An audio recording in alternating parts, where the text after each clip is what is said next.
Mi hermana me humilló en Nochebuena con una prueba de ADN.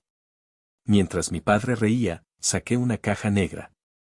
Cuando la abrió, sus manos temblaron y el secreto que arruinó su vida por fin salió a la luz. Si aún no estás suscrito al canal, haz clic en el botón de suscripción y activa la campanita para no perderte ninguna de nuestras historias. Tu apoyo significa todo para nosotros. Si esta historia te parece interesante, déjale un like.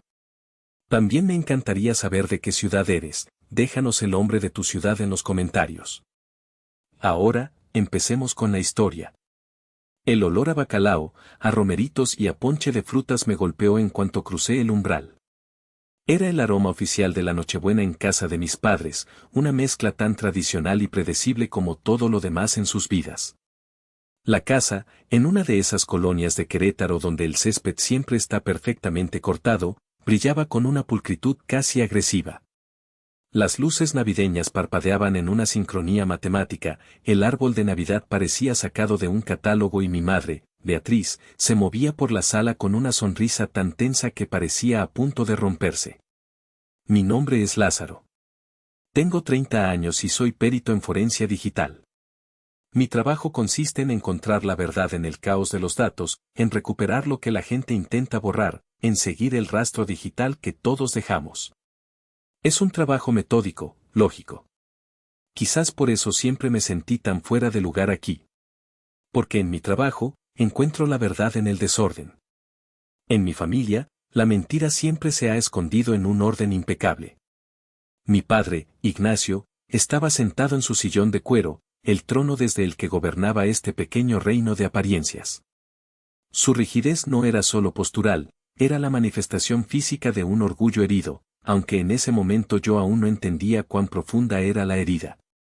Me saludó con un movimiento de cabeza, sus ojos evaluándome por un segundo antes de volver a su vaso de whisky. Mi hermana mayor, Valeria, la encarnación del éxito según mis padres, estaba de pie junto a él, perfecta en su vestido rojo, contándole alguna anécdota de su importante trabajo en una firma de consultoría. Ella era la hija que cumplía con todas las expectativas, la que siempre sabía qué decir, cómo actuar. Me dedicó una de esas sonrisas que no le llegaban a los ojos. Y luego estaba Adrián, mi hermano menor, el príncipe de la casa. A sus 26 años, todavía vivía aquí, saltando de un proyecto emprendedor a otro, todos financiados por mi padre. Era carismático, guapo, y tenía el don de hacer que todos sus errores parecieran encantadoras peculiaridades. Él sí me sonrió con genuina alegría, aunque era la alegría despreocupada de quien nunca ha tenido que luchar por nada. Lázaro, hermano, qué bueno que llegaste. Dijo, dándome un abrazo rápido. Justo a tiempo para el ponche con piquete. Sonreí, pero me sentía como un antropólogo estudiando una tribu extraña. Yo era el elemento discordante en esa fotografía perfecta. El que no encajaba. Y esa noche, sin que nadie lo supiera, había venido a romper el marco para siempre. Ser el raro de la familia no era una sensación nueva. Era la crónica de mi vida. Desde que tengo memoria, fui el punto y aparte en la genética de los Rojas. Ellos, castaños claros, ojos verdes, de complexión delgada. Yo, pelo negro como la noche, ojos oscuros, y una constitución más robusta que, según mi padre, seguro saqué de algún tío abuelo que nadie recuerda. Las bromas empezaron en la infancia. A ti te encontramos en un canasto en el río, me decía Valeria cuando se enojaba. Es que Lázaro es el hijo del lechero, coreaba Adrián, una broma que a mi padre le causaba una gracia desproporcionada. Yo reía con ellos, porque eso es lo que hacen los niños. Aprendes a reírte de ti mismo para que el golpe duela un poco menos. Pero las bromas crecieron y se volvieron más afiladas. En la adolescencia, cualquier diferencia era magnificada. Cuando me empezó a interesar la computación en lugar del fútbol, mi padre suspiraba, este chico es de otro planeta. Cuando mis notas en literatura no eran tan buenas como las de Valeria, mi madre decía, bueno, no todos podemos ser buenos para todo, con un tono que implicaba que yo no era bueno para lo importante. La universidad fue el punto de inflexión. Valeria estudió filosofía y mis padres organizaron una cena de celebración que duró un fin de semana. Adrián entró a administración de empresas y, aunque apenas iba a clases, mi padre ya hablaba de heredarle la constructora. Yo elegí ingeniería de software con especialización en seguridad. Cuando me gradué con honores, la reacción fue un tibio que bien, me hijo por teléfono. No hubo cena, no hubo fiesta. Mi éxito profesional parecía irritarlos. Cuando conseguí mi primer trabajo en una firma de ciberseguridad en la Ciudad de México, mi padre comentó, a ver cuánto duras lejos de casa. Cuando me ascendieron y mi sueldo superó al de Valeria, ella empezó a hacer comentarios pasivo-agresivos sobre la gente que solo vive para trabajar. Y cuando fundé mi propia pequeña consultora de forencia digital, mi madre me dijo, con genuina preocupación, ¿pero eso es un trabajo de verdad, Lázaro? ¿Es estable? La soledad que sentía no era por falta de amigos o de una vida propia. Era una soledad más profunda, la de ser un observador perpetuo en el lugar donde se supone que debes pertenecer. Me convertí en un experto en leer el lenguaje no verbal, en detectar la tensión en una sonrisa, en notar la pausa antes de una mentira. Irónicamente, mi familia, al mantenerme en el margen, me dio las herramientas exactas que necesitaba para ser excepcional en mi carrera. Me enseñaron a mirar más allá de la superficie, a buscar siempre el dato oculto, la verdad enterrada. Durante años, intenté de todo. Me esforcé por compartir sus intereses, les hacía regalos caros y personalizados, intentaba iniciar conversaciones sobre sus vidas. Pero siempre había un muro invisible. Me trataban con una especie de cortesía distante, como a un primo lejano al que se invita por obligación. Y mientras tanto, a Adrián le perdonaban todo, deudas, pequeños accidentes de coche, novias que iban y venían. Él era el proyecto en el que invertían su afecto. Yo era una anomalía que toleraban. Esa Nochebuena, mientras sostenía mi taza de ponche, los observé. Vi a mi madre ajustar un cojín que ya estaba perfecto. Vi a mi padre reírse de un chiste malo de Adrián. Vi a Valeria mirarse de reojo en el reflejo de una esfera del árbol. Y comprendí que no había nada que yo pudiera hacer para entrar en ese círculo. La única opción que me quedaba era exponer por qué, desde el principio, nunca estuve destinado a pertenecer. La cena transcurrió como siempre, una coreografía de conversaciones triviales y cumplidos vacíos sobre la sazón de mi madre. Después, pasamos a la sala para el tradicional intercambio de regalos. Adrián recibió un reloj carísimo de mi padre. Valeria, un viaje a viñedos en Baja California de parte de ambos. Yo les di regalos que había elegido con esmero, una primera edición de un libro para mi padre, un set de arte para mi madre, unos audífonos de alta gama para Adrián y una agenda de piel italiana para Valeria. Mis regalos para ellos fueron abiertos con una rapidez casi insultante. A cambio, recibí lo de siempre, una tarjeta de regalo de una tienda departamental, una loción genérica y un suéter de un color que jamás usaría. Eran regalos que gritaban último minuto y obligación. Asentí, sonreí y di las gracias. Era el ritual de cada año. Pero entonces, Valeria dijo con una voz cantarina, aún falta uno. Y este es muy, muy especial. Es para ti, Lázaro. Se agachó y sacó de detrás del árbol una pequeña caja envuelta en papel dorado. Era una caja elegante, del tipo que contiene una joya o un reloj. Por un estúpido y traicionero segundo, mi corazón dio un vuelco. Una chispa de esperanza, esa mala hierba que me había negado a arrancar del todo, brotó en mi pecho. Quizás este año es diferente, pensé. Quizás este es el gesto que he estado esperando. La tomé en mis manos. Era ligera. Valeria me miraba con una sonrisa extraña, sus ojos brillando con una anticipación que me puso nervioso. Mi padre dejó su vaso y se inclinó hacia adelante. Mi madre se ajustó el chal. Adrián dejó de juguetear con su nuevo reloj. El silencio se apoderó de la habitación, solo roto por el murmullo de los villancicos que sonaban de fondo. Deshice el moño con cuidado y levanté la tapa. Dentro, sobre un lecho de satén negro, no había ninguna joya. Había un kit de prueba de paternidad. El aire se me escapó de los pulmones. Miré la caja, las instrucciones, el hisopo estéril. Mi cerebro se negó a procesar la imagen. Era como ver un error en un código que debería ser perfecto. No tenía sentido. Levanté la vista, buscando una explicación, una señal de que era una broma de muy mal gusto. Pero la cara de Valeria era de una seriedad glacial. Y entonces, habló. Sus palabras, frías y afiladas como fragmentos de hielo, cayeron en el silencio. Para que te ubiques de una vez por todas, Lázaro. Para que por fin recuerdes que no eres parte de esta familia. El golpe no fue físico, pero lo sentí en cada célula de mi cuerpo. Fue un impacto sordo que me dejó sin aliento.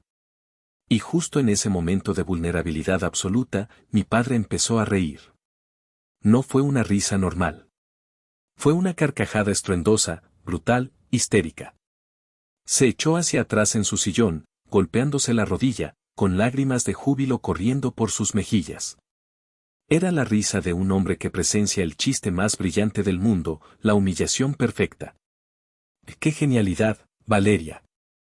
Graznó entre carcajadas. Absolutamente perfecto. Mi madre, Beatriz, asintió con una mueca de satisfacción que me heló la sangre. Bueno, ya era hora, dijo, con una calma espeluznante. Para confirmar lo que siempre supimos. Adrián, para no quedarse atrás, me miró con desprecio y soltó, acéptalo, intruso. La fiesta se acabó. Me quedé ahí, sosteniendo esa caja, el símbolo de mi exclusión definitiva. Y en ese instante, algo dentro de mí se rompió. La parte que durante 30 años había buscado su amor, su aprobación, su más mínima migaja de afecto, se hizo añicos. Pero de esos escombros surgió algo nuevo. Algo frío, calculador y absolutamente lúcido. Fue como si una sobrecarga de sistema hubiera quemado todos mis fusibles emocionales. Solo quedó el procesador central, funcionando a máxima capacidad, frío y lógico. Ellos no habían improvisado. Habían planeado esto. Habían comprado el kit, lo habían envuelto, habían esperado el momento perfecto para ejecutar su pequeño auto de fe familiar. Y estaban disfrutándolo. Estaban saboreando mi dolor. Me levanté lentamente, con la caja aún en la mano. La habitación quedó en silencio de nuevo. Todos me miraban, esperando mi reacción. Esperaban lágrimas, gritos, una súplica. No les di nada de eso. Tienen razón, dije, y mi voz sonó sorprendentemente firme. Es hora de poner las cosas en su lugar. La decisión no la tomé esa noche. La semilla de la venganza, o más bien, de la verdad, se había plantado 8 meses antes. Como en cualquier sistema complejo, el colapso no se debió a un solo fallo catastrófico, sino a la acumulación de pequeñas grietas que finalmente fracturaron la estructura. El detonante fue, irónicamente, algo trivial, un trámite burocrático. Estaba comprando mi primer apartamento, un logro que me llenaba de orgullo. Tenía el dinero, un trabajo estable y un historial crediticio impecable. Pero por una extraña política del banco, necesitaba un documento simple de un familiar directo, una especie de carta de recomendación moral, una formalidad sin valor legal ni financiero. Se lo pedí a mi padre. Estábamos en su despacho, un santuario de madera oscura y olor a tabaco. Ni siquiera levantó la vista de sus papeles. No, dijo, con una frialdad que cortaba. Aprende a valerte por ti mismo, Lázaro. Los hombres de verdad no van pidiendo favores. Me quedé helado. No era un favor, era un simple trozo de papel. No le costaba nada. Se lo expliqué. Insistí. Su respuesta fue la misma, pero esta vez me miró, y en sus ojos vi un desprecio tan profundo que me sentí físicamente enfermo. He dicho que no. Es mi última palabra. Salí de su despacho sintiéndome como un idiota. La humillación era peor que la negativa. Esa misma semana, el viernes, llegué a casa de mis padres para la comida familiar de rigor. En la entrada, había un coche nuevo, un deportivo compacto con un enorme moño rojo en el capó. ¿Y esto? Pregunté. Mi madre salió de la cocina, secándose las manos en el delantal.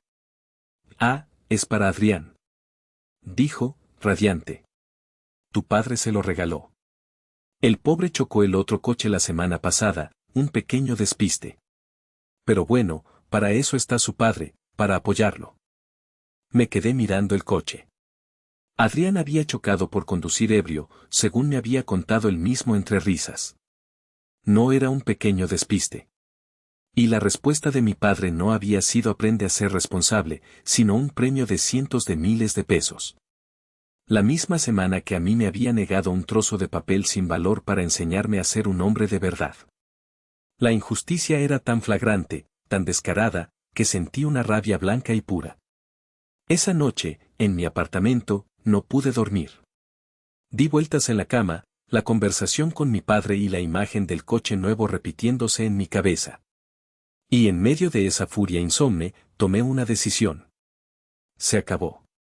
Se acabó el intentar ganar una carrera que estaba amañada desde el principio. Se acabó el buscar la aprobación de un hombre que claramente me despreciaba. Pero no podía simplemente alejarme. No todavía. Necesitaba entender. No por ellos, sino por mí. Necesitaba saber por qué. ¿Cuál era el origen de esa animosidad? ¿Qué había hecho yo, además de nacer, para merecer ese trato? A la mañana siguiente, llamé a mi madre con una idea. Mamá, estaba pensando, tienes cajas y cajas de fotos viejas y videos en VHS acumulándose en el closet. Se van a echar a perder. Si quieres, puedo llevármelos y digitalizar todo. Así tendremos un respaldo para siempre. La respuesta fue inmediata y entusiasta. ¡Ay, Lázaro, qué buena idea! Eres un sol. Pero también llévate el disco duro de la computadora vieja, la que usábamos antes. Ahí debe haber más fotos. Bingo. El disco duro. El santo grial. Claro, mamá. Lo haré con gusto. Ese fin de semana, fui a su casa y me llevé varias cajas polvorientas y, lo más importante, un viejo disco duro y de 80 gigabytes. Para ellos, era basura tecnológica. Para mí, era una cápsula del tiempo, una caja negra que contenía los secretos de mi familia. Y yo era una de las pocas personas en el mundo con las habilidades exactas para hacerla hablar. La investigación había comenzado. En mi pequeño laboratorio en casa, conecté el viejo disco duro a mi estación de trabajo forense. El proceso de recuperación de datos es como una excavación arqueológica digital. No se trata de encenderlo y ver qué hay. Se trata de crear una imagen bit a bit del disco para trabajar sobre una copia, sin alterar el original. Se trata de usar software especializado que puede reconstruir archivos de la memoria no asignada, de fragmentos que el sistema operativo considera vacíos pero que aún contienen información residual. Pasé días peinando los datos. Encontré lo esperado, fotos de vacaciones, documentos de Word con recetas de cocina, los primeros deberes de Valeria. Pero yo buscaba algo más profundo. Me concentré en los archivos de sistema de un antiguo programa de correo electrónico, uno de esos que se usaban a finales de los 90. Y ahí, en un archivo, DAT corrupto que la mayoría consideraría irrecuperable, encontré oro. Tras horas de trabajo, logré reconstruir una serie de correos electrónicos eliminados de una cuenta que mi madre, Beatriz, había usado hacía casi 30 años. La cuenta estaba a nombre de B. Mariposa 75. Los correos estaban dirigidos a Lobo Solitario 72. Y no eran precisamente para intercambiar recetas. Eran cartas de amor. Cartas de una pasión febril, desesperada y, sobre todo, secreta. Beatriz. No puedo dejar de pensar en ayer. En tu olor, en el sonido de tu risa. Contar las horas para volver a verte es una tortura. Ignacio no sospecha nada, ¿verdad? Dime que no. Tuyo siempre, J. El corazón me latía con fuerza. ¿Quién era J? Seguí leyendo. Los correos se volvían más explícitos, detallando encuentros clandestinos en hoteles de paso, la adrenalina de la mentira, el miedo a ser descubiertos. Eran de una intensidad que jamás habría asociado con mi madre, esa mujer de emociones contenidas y sonrisas tensas. Y entonces, encontré la fecha. Los correos abarcaban un periodo de 6 meses, 27 años atrás. Hice un cálculo rápido. Las fechas coincidían, con una precisión aterradora, con los 9 meses previos al nacimiento de mi hermano menor, Adrián. Sentí un escalofrío. Seguí reconstruyendo archivos. Encontré uno que contenía un nombre completo, no solo una inicial. El destinatario, Lobo Solitario 72, era un hombre llamado Julián Herrera. El nombre me sonó vagamente familiar. Hice una búsqueda en los archivos del propio disco duro. Encontré un documento de Word que era un borrador del discurso de mi padre para su 10º aniversario de bodas. En él, agradecía a su inseparable amigo y socio, el hermano que nunca tuve, Julián Herrera. Todo encajó con una violencia brutal. Julián Herrera no era un extraño. Era el socio fundador de la constructora de mi padre. Su mejor amigo desde la universidad. El padrino de Valeria. El hombre que, según la historia familiar, se había mudado repentinamente a Monterrey por una oportunidad de negocio y del que nunca más se había sabido mucho. La pieza final del rompecabezas apareció en los últimos correos de la cadena. El tono había cambiado del éxtasis al pánico. Julián, estoy embarazada. He hecho cuentas. Podría ser tú. Ignacio está feliz, cree que es suyo. No puedo decírselo. Lo destruiría todo. A él, a la empresa, a mí. Por favor, tienes que entenderlo. B. La respuesta de Julián era la de un hombre dividido entre el amor y el honor. Bea, ¿cómo me pides esto? Es mi hijo. Tiene derecho a saberlo. Ignacio tiene derecho a saber la verdad. Y el último correo, el que lo sentenció todo, era de mi madre. Era frío, calculador y definitivo. Si de verdad me quisiste alguna vez, si valoras en algo la amistad de Ignacio, te irás. Desaparecerás. Es la única forma de que todos tengamos una familia. Adrián será un Rojas. Es lo mejor para él. Y para todos nosotros. Adiós, Julián. Ahí estaba. La verdad, cruda y digital. Adrián, el príncipe heredero, el favorito, el hijo pródigo, no era hijo de mi padre. Era el fruto de una traición. Y mi madre había exiliado a su amante y le había mentido a su marido durante 26 años para mantener su mundo de orden impecable. La anomalía en la familia no era yo. La anomalía original, el secreto fundacional, era Adrián. Con esa información quemándome en las manos, me sentí abrumado. Era demasiado. Necesitaba hablar con alguien, alguien que pudiera ver la situación con objetividad pero que también entendiera el delicado ecosistema de mi familia. Solo había una persona, mi tío Sergio. El tío Sergio era el hermano menor de mi madre, un abogado de familia conocido por su integridad y su carácter tranquilo. Siempre había sido amable conmigo, de una forma genuina y sin esfuerzo. A menudo, en las reuniones familiares, era el único que me preguntaba por mi trabajo con interés real o que notaba si algo me preocupaba. Lo llamé y le pedí que nos viéramos. Nos encontramos en un café discreto en el centro. Le conté todo, mostrándole en mi laptop los correos recuperados. Su rostro pasó de la incredulidad al horror y, finalmente, a una profunda tristeza. Lázaro, no sé qué decir, murmuró, pasándose una mano por la cara. Siempre supe que algo no estaba bien en esa casa, la forma en que te trataban, pero esto es de otro nivel. Le creyó a cada palabra. No cuestionó mis métodos ni mis conclusiones. Vio la evidencia y la aceptó. Y luego, me ofreció su apoyo incondicional. Soy tu tío, pero también soy abogado. Y lo que tu madre y tu padre han hecho tiene implicaciones serias. Vamos a proceder con cautela. Lo primero es verificar esto de forma irrefutable. Necesitamos contactar a Julián Herrera. Pasamos la siguiente semana localizando a Julián. No fue difícil. Era un empresario exitoso en Monterrey. El tío Sergio, con su tacto de abogado, fue quien hizo el primer contacto. Le explicó la situación, sin acusaciones, simplemente presentando la posibilidad. La reacción de Julián fue de shock y, al parecer, de un dolor antiguo que nunca se había ido. Aceptó hablar conmigo. Mientras esperaba la fecha de la videollamada, seguí revisando los archivos del disco duro. Y entonces encontré algo que me detuvo en seco. Era una carpeta llamada Recuerdos Familiares. Dentro, había cientos de fotos digitales de baja resolución de principios de los 2000. Empecé a pasarlas, una tras otra, cumpleaños, navidades, vacaciones en la playa. En todas, yo aparecía ligeramente apartado, o con una sonrisa forzada. Pero entonces vi una. Estábamos en un día de campo, en la Marquesa.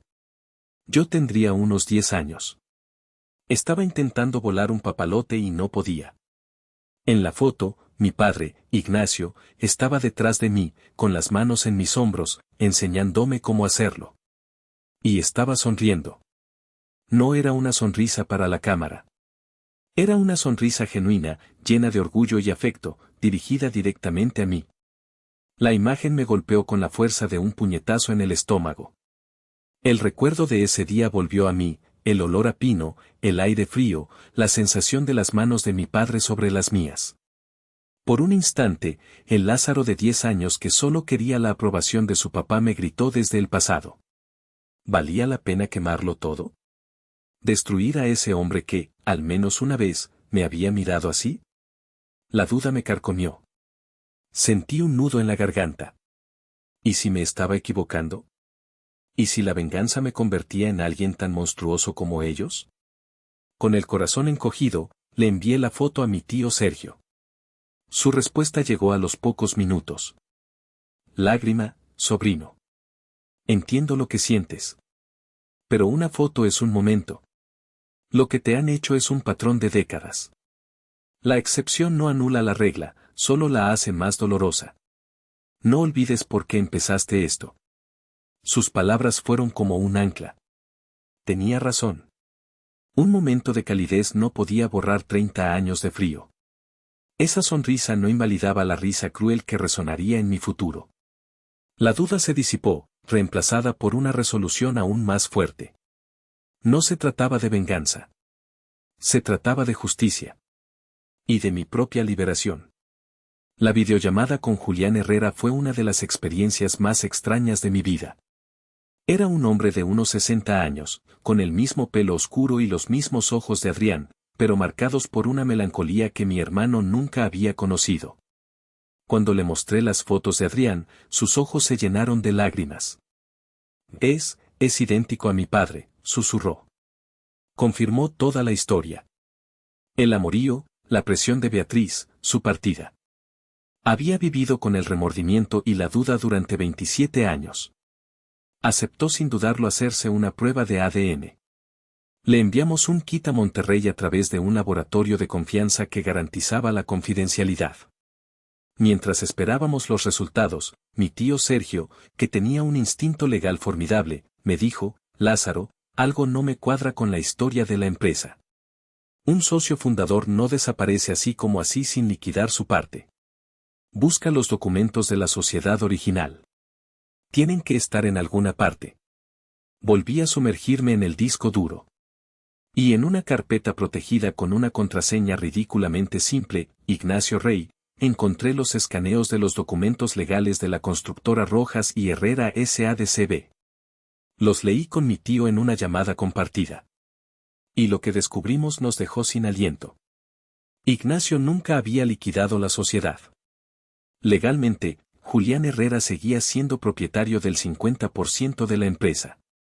Mi padre había operado durante más de 25 años como único dueño, presentando declaraciones fiscales falsas y ocultando los beneficios a su ex socio.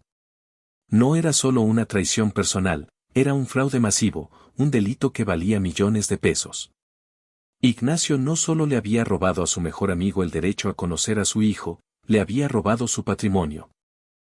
Esto es una bomba atómica, dijo mi tío, con la voz grave. Esto lo cambia todo. Pero la bomba final, la que me destrozaría a mí personalmente, aún estaba por llegar. Mientras mi tío investigaba las implicaciones legales del fraude, yo seguía con una espina clavada, la visita al médico. Recordaba vagamente que a los 16 años, para un examen físico deportivo, me habían hecho un análisis de sangre.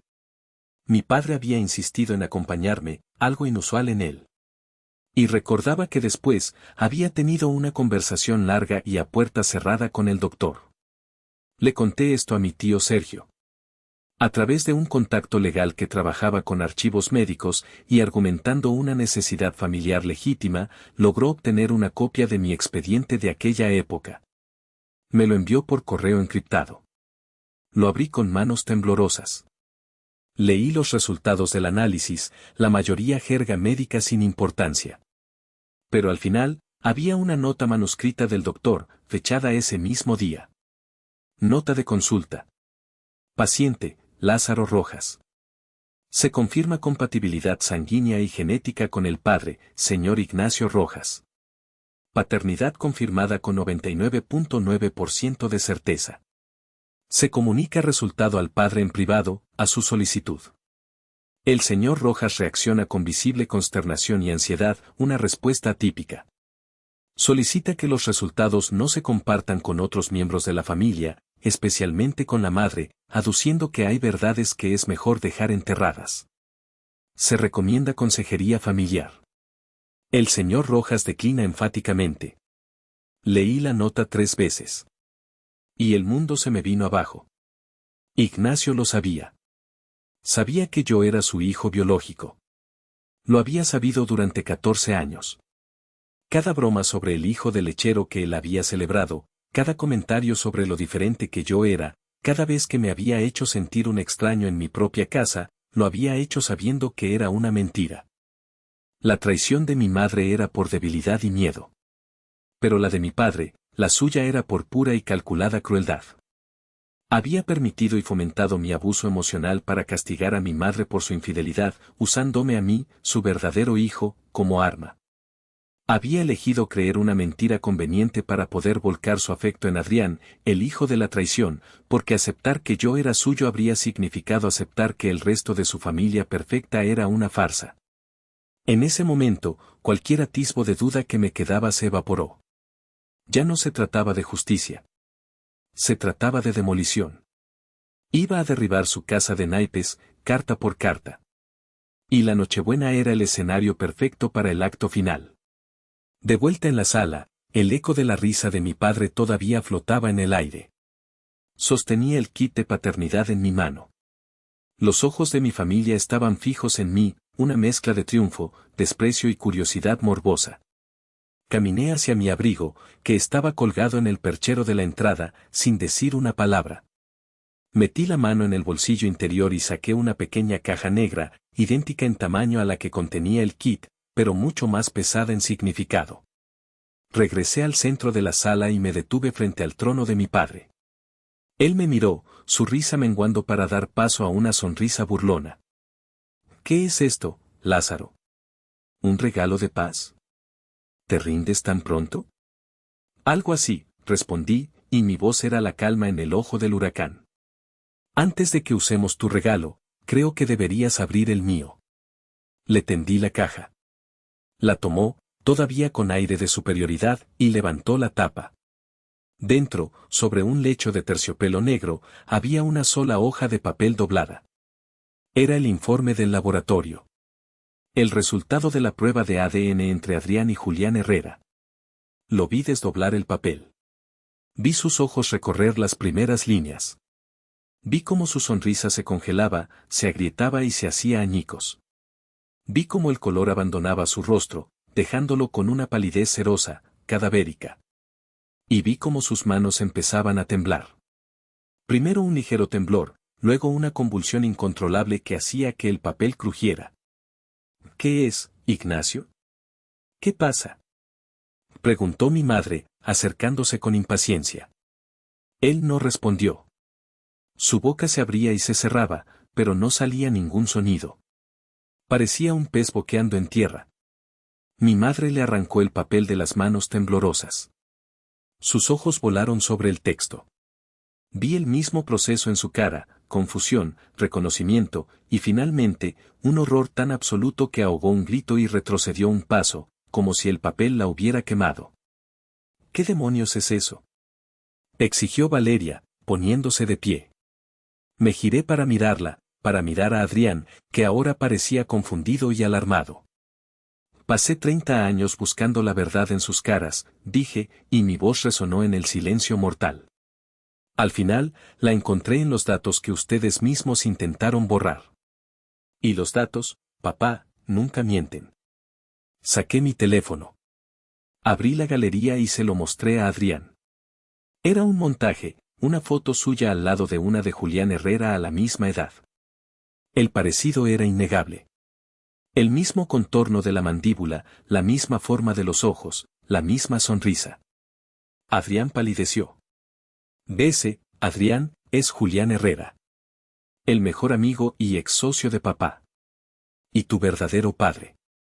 Beatriz sollozó, un sonido agudo y lastimero. Ignacio seguía mudo, temblando en su sillón. Eso es mentira. ¿Estás loco? Gritó Valeria. ¿Lo estoy? Pregunté, con una calma que me sorprendió a mí mismo. Tengo los correos. Tengo las fotos que mamá le enviaba. Tengo el testimonio de Julián. Y, por supuesto, tengo el resultado de la prueba de ADN que papá tiene en sus manos, que confirma una probabilidad de paternidad del 99.999%.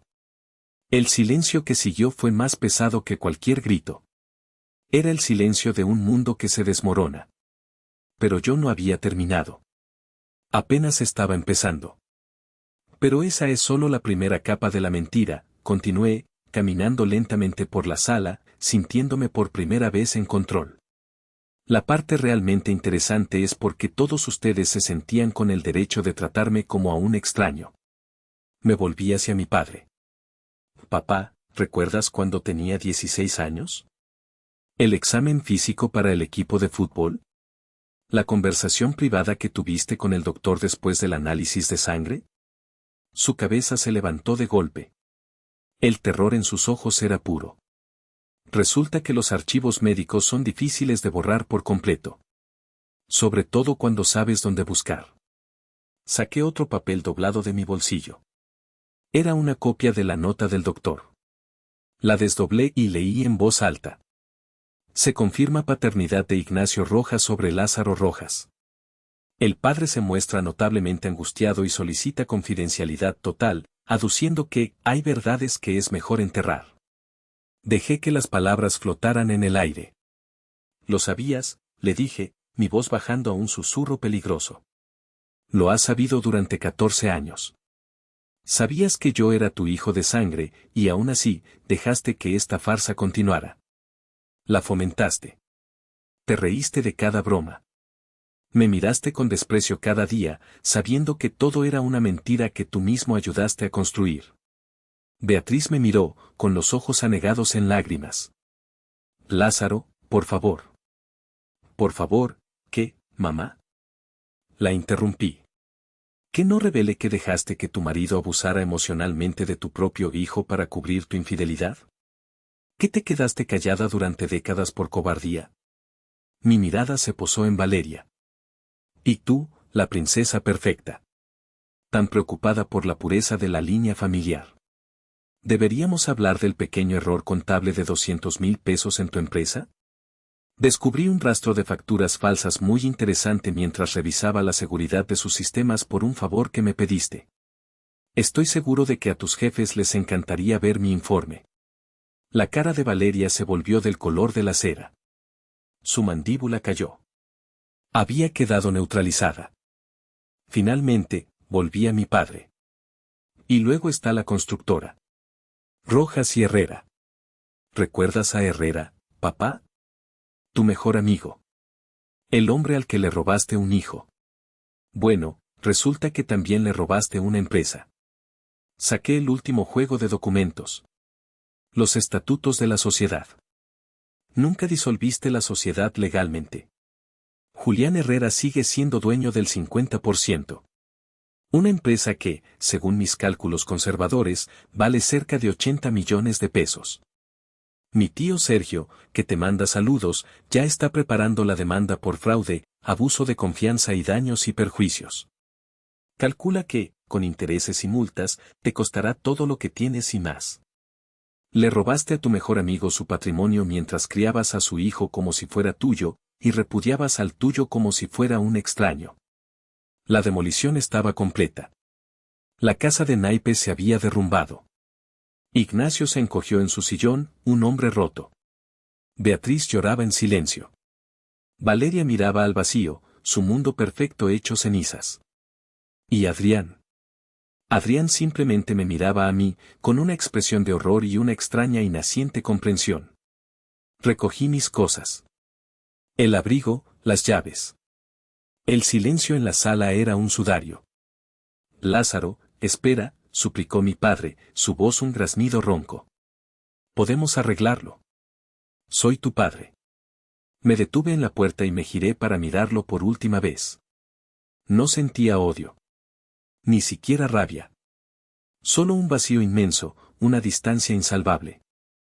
Tuviste 14 años para arreglar una mentira y elegiste convertirla en 30 años de crueldad. Tuviste la oportunidad de ser mi padre cada uno de esos días. Y cada día, elegiste no serlo. Ya no hay nada que arreglar, Ignacio. Mi madre intentó levantarse. Dijo. No me llames así, dije, con una finalidad que la hizo retroceder. Tú perdiste ese derecho hace mucho tiempo. Miré a Valeria, que seguía en estado de shock. Espero que tu perfección te sirva de consuelo. Finalmente, mis ojos se encontraron con los de Adrián. En medio de su confusión y dolor, vi una chispa de algo que no había visto en los demás, una genuina angustia por la verdad. Tú no tienes la culpa de sus mentiras, Adrián, le dije, y mi voz se suavizó por un instante. Pero ya no eres un niño. Es hora de que decidas quién quieres ser. Tu verdadero padre se llama Julián. Es un buen hombre. Y ha pasado 27 años preguntándose por ti. Su número está en mi informe, sobre la mesa. Búscalo. Abrí la puerta y el aire frío de la noche me recibió como una bendición. Estaba a punto de irme cuando oí pasos desesperados detrás de mí. Era Adrián, en calcetines, corriendo sobre el frío pavimento del porche. Lázaro, espera. Jadeó, con lágrimas surcando su rostro. Perdóname. Te juro que no sabía nada. Fui un imbécil. Lo miré. El chico que había sido mi hermano, mi rival, el favorito. Ahora solo era un hombre joven cuyo mundo acababa de ser demolido. No te culpo por creer sus mentiras. Yo también las creí durante mucho tiempo, le dije. Pero ahora sabes la verdad. Lo que hagas con ella es tu responsabilidad. ¿Qué se supone que haga ahora? Preguntó, su voz rota. Deja de ser el reflejo de sus mentiras y empieza a ser el resultado de tu propia verdad, le aconsejé. Llama a Julián. Date la oportunidad de tener una familia que te quiera por quien eres, no por el papel que te obligaron a interpretar. Me di la vuelta y caminé hacia mi coche. 6 meses después, estaba en la terraza de mi nuevo apartamento en Guadalajara, viendo el atardecer. El teléfono sonó. Era mi tío Sergio. ¿Listo para las noticias del frente? Preguntó, con su habitual humor seco. Dispara, le dije, sonriendo. Bueno, tus padres están en medio del divorcio más contencioso de la historia de Querétaro. Se están peleando hasta por los cubiertos. La demanda de Julián va por buen camino, parece que Ignacio perderá la mayor parte de la constructora. Está prácticamente en la ruina. Valeria perdió su trabajo, por supuesto, y está viviendo con una amiga. Nadie quiere contratarla después del escándalo. Hizo una pausa. ¿Y Adrián? Pregunté. Ah, esa es la buena noticia. Se mudó a Monterrey. Hablo con Julián de vez en cuando. Dice que ha sido difícil, pero que están construyendo una relación. Adrián está conociendo a sus medias hermanas. Por primera vez en su vida, está en un lugar donde no tiene que fingir. Dice que está sanando. Colgué el teléfono y sentí una extraña sensación de paz. No había alegría en su destrucción, pero sí una profunda sensación de justicia. De equilibrio restaurado. Me mudé. Cambié mi número. Corté todos los lazos. Empecé de cero, no como el hijo de Ignacio, no como el hermano de Valeria, sino simplemente como Lázaro. Encontré nuevos amigos, me enfoqué en mi trabajo, viajé. Descubrí que el mundo era mucho más grande y amable que las 4 paredes de esa casa. A veces pienso en esa Nochebuena. El regalo de Valeria, diseñado para ser el acto final de mi humillación, se convirtió en la llave de mi libertad. Fue, en efecto, una prueba de paternidad. Me demostró quiénes eran mis verdaderos padres, ninguno de los que estaban presentes esa noche. Me demostró que mi verdadera familia no era de sangre, sino la que yo elegiría y construiría a partir de entonces. La mejor venganza no fue el caos que dejé atrás. Fue la paz que encontré al caminar hacia adelante. Fue descubrir que no necesitaba su aprobación para ser valioso, que no necesitaba su amor para estar completo. Mi vida, por fin, después de 30 largos años, me pertenecía por completo. Y ese, sin duda, fue el mejor regalo de Navidad que jamás podría haber recibido.